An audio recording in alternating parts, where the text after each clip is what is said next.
So I went and saw the new movie Forbidden Fruits, which I've been anticipating ever since the first trailer came out, and since I heard the casting of this, Lily Reinhart, Alexandra Shipp, Victoria Pedretti, and Lola Tung. When I heard this cast and I heard the premise of this movie, I was instantly in, and so I was really interested to check this movie out, even though it's not aimed to people like me, but it's aimed more towards the women audience. But that just seems to be like the movies that I take an interest in. So I'm here to tell you my thoughts on this movie. Free Eden, a glossy, hyper-curated mall boutique, doubles as the secret headquarters of a witchy femi coven led by Apple, whose immaculate composure masks a deep need for control. Her lieutenants, Cherry, impulsive and attention-hungry, and Fig, cerebral but complicit, participate in after-hours rituals that blend self-help language, pagan aesthetics, and a distinctly consumerist spirituality. When Pumpkin, a seemingly earnest new hire, enters the group, her presence destabilizes the coven's hierarchy. What begins as a sisterhood built on shared intention curdles into suspicion, envy, and escalating violence as Pumpkin exposes the cracks in Apple's authority. The film tracks this unraveling with a mix of camp and menace, turning the mall's fluorescent corridors into a battleground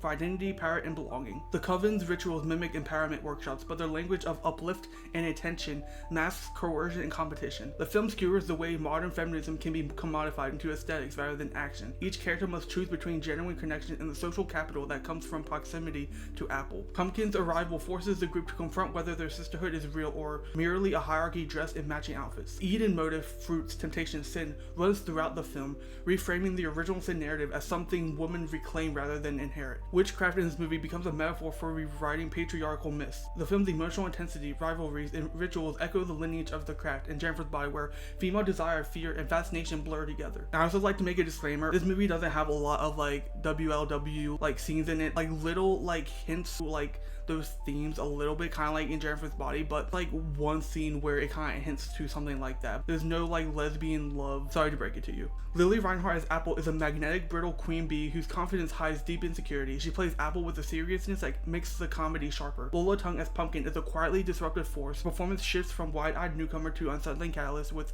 subtle precision. Victoria Pedretti as Cherry is playful, flirtish, volatile, and emotionally raw, brings unpredictability that keeps the coven's dynamic unstable. And Alexandra Shipp as Fig is stylish, skeptical, and morally conflicted. She embodies the tension between loyalty and self-preservation. Lily Reinhart's Apple is the gravitational center. Her polished facade and unwavering commitment to the coven's ideology make her both charismatic and terrifying. Tung's Pumpkin is the serpent in the garden, not malicious but necessary, pushing the group toward uncomfortable truths. Pedretti and Shipp add texture, grounding the coven in lived-in chemistry rather than archetype. They all each have the moments where you get attached and care for each one of them, especially through their monologues where they confess their sins and ask for forgiveness. Meredith Alloway's feature debut blends satire, horror, and dark comedy, using the mall's uncanny emptiness to heighten the film's surreal tone. The direction leans into camp rather than sacrificing emotional stakes, creating a world where retail displays feel like altars and fluorescent lighting becomes a kind of spiritual interrogation lamp. The production design turns consumerism into ritual. Mannequins resemble witnesses, dressing rooms become confessionals, and the basement where the coven meets feels like a room of both creation and destruction at the same time. Music and editing create a pulsing nocturnal rhythm that mirrors the coven's rituals and the mall's eerie after-hours atmosphere. Pacing alternates between slow burn psychological tension and sudden bursts of violence,